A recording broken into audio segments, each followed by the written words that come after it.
semua Tabi Put. Perkenalkan, nama saya Jessica Destasari dengan NPM 257520016 dari kelas 2A dengan prodi Akuntansi Bisnis Digital dan jurusan Ekonomi dan Bisnis. Pada kesempatan kali ini, saya akan menyajikan tugas saya di mata kuliah Komunikasi Bisnis dengan tema Komunikasi Satu Arah dan Komunikasi Dua Arah dalam bentuk penyampaian berita. Jadi, topik yang saya angkat adalah tentang perkembangan atau tren bisnis digital di Indonesia. Sebelum ke pembawaan berita, di sini saya akan menjelaskan sedikit saja tentang apa itu komunikasi satu arah dan apa itu komunikasi dua arah. Baiklah, saya akan menjelaskan tentang apa itu komunikasi satu arah. Jadi, komunikasi satu arah adalah proses penyampaian pesan dari komunikator kepada komunikan tanpa adanya timbal balik. Jadi, ketika pesan itu disampaikan, kita tidak perlu menerima umpan balik atau timbal balik dari yang menerima pesan secara langsung. Contohnya seperti pembawa berita, penyiar radio, dan lain sebagainya. Sedangkan komunikasi dua arah adalah proses penyampaian pesan yang melibatkan timbal balik dari komunikator kepada komunikan. Dalam hal ini membutuhkan respon atau feedback secara langsung. Contohnya adalah seperti wawancara ataupun diskusi.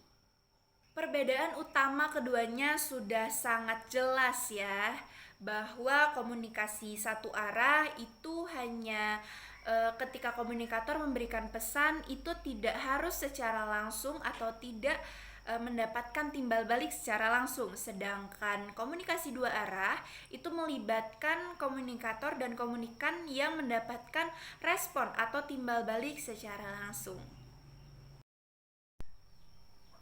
Selamat pagi pemirsa, saya Jessica Destasari yang akan menyampaikan berita terkini seputar perkembangan bisnis digital di Indonesia. Tren bisnis digital di Indonesia sudah mulai menunjukkan pertumbuhan yang signifikan. Salah satu platform yang mengalami peningkatan transaksi live shopping melalui TikTok. Banyak pelaku UMKM memanfaatkan fitur siaran langsung di TikTok untuk bisa memasarkan produk secara interaktif. Dalam satu sesi live selama 2 jam, beberapa penjual bisa menjual produk mereka hingga ratusan produk kepada konsumen di berbagai daerah. Selain TikTok, marketplace seperti Shopee juga mengembangkan fitur live commerce guna meningkatkan pengalaman belanja digital. Konsumen kini lebih memilih belanja dengan cara cepat, praktis, dan dapat dilakukan di mana saja, termasuk di rumah dengan menggunakan smartphone. Dengan perkembangan ini, bisnis digital di Indonesia bisa menjadi faktor utama pertumbuhan ekonomi di Indonesia. Baik pemirsa, seperti yang sudah kita ketahui bahwa banyak sekali UMKM yang memanfaatkan platform digital seperti Tokopedia, TikTok untuk menambahkan atau meningkatkan penjualan dari bisnis wirausahawan tersebut. Baik, sebelum itu untuk mengetahui lebih dalam, di sini sudah ada narasumber sebagai pelaku usaha bisnis digital. Sebelum itu, boleh Kak perkenalkan dirinya? Perkenalkan, nama saya Livia Natasha. Saya salah satu wirausahawan bisnis digital Tokopedia dan di TikTok.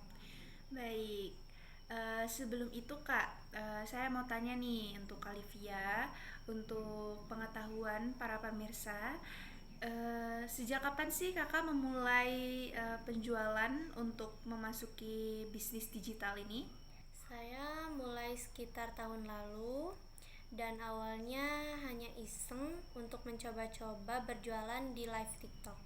Baik, berarti Kakak coba-coba nih iseng ya berjualan di TikTok, berjualan secara digital. Apakah bisa atau mengalami peningkatan atau tidak. Nah, jadi sebelum itu saya mau bertanya nih Kak, gimana sih perbedaannya sebelum dan sesudah Kakak berjualan di live TikTok tersebut? Penjualan jadi meningkat hampir 2 kali lipat karena pembeli bisa langsung melihat produk secara langsung di live TikTok. Oh baik, seperti itu ya. Jadi peningkatan tersebut ternyata karena para customer atau pelanggan itu bisa melihat produk yang dijual itu secara langsung. Sebelum itu tantangan apa sih kira-kira yang sangat yang sangat sulit nih ketika berjualan secara digital? Persaingan dan konsisten membuat konten menarik. Oh baik, jadi ternyata tantangannya adalah persaingan yang sangat ketat karena di era digital ini sudah banyak sekali ya persaingannya, betul kan Kak? Ya, Ya, dan tantangannya pun adalah ketika kita tidak konsisten dalam membuat konten yang menarik untuk bisa menarik para pelanggan supaya bisa berbelanja di tokoh kita seperti itu. Baik, terima kasih ya Kak atas waktunya, atas ilmunya yang sudah diberikan. Demikian penyampaian tugas saya mengenai komunikasi satu arah dan komunikasi dua arah dalam bentuk penyajian berita. Semoga video ini bisa memperlihatkan dengan jelas perbedaan dari komunikasi satu arah dan komunikasi dua arah. Terima kasih juga atas perhatiannya, Bapak dan Ibu dosen sekalian serta teman-teman. Wassalamualaikum warahmatullahi wabarakatuh.